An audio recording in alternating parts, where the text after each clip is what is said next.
NEET परीक्षा पर चल रहे बवाल के बीच आज पश्चिम बंगाल विधानसभा में इस मामले पर एक प्रस्ताव लाया गया। ये प्रस्ताव तृणमूल कांग्रेस नेताओं की तरफ से लाया गया है। ऐसे में हमारा तीसरा सवाल इसी से जुड़ा है और हमारा सवाल है कि पश्चिम बंगाल विधानसभा में नीट को लेकर क्या प्रस्ताव लाया गया है। इसके बारे में ज्यादा जानकारी दे रहे हैं कोलकाता से हमारे संवाददाता ऋतिक मंडल।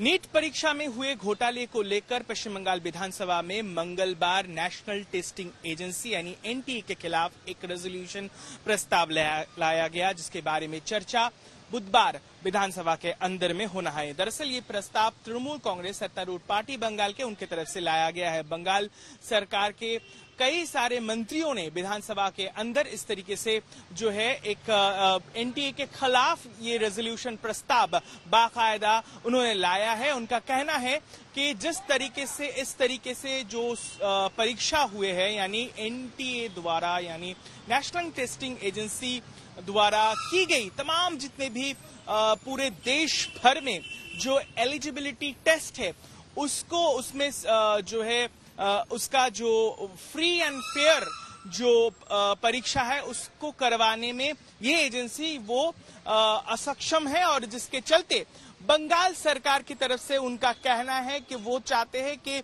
जो मेडिकल की परीक्षा है वो जॉइंट एंट्रेंस परीक्षा द्वारा ही की जाए।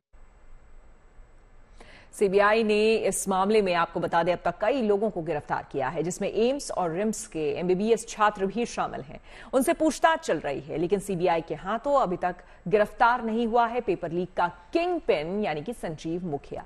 ऐसे में हमारा चौथा सवाल इसी से जुड़ा है। हमारा सवाल है कि पेपर लीक में कहां तक पहुंची है सीबीआई की जांच। इस पर ज्यादा जानकारी दे रहे हैं पटना से हमारे संवाददाता आदित्य वैभव।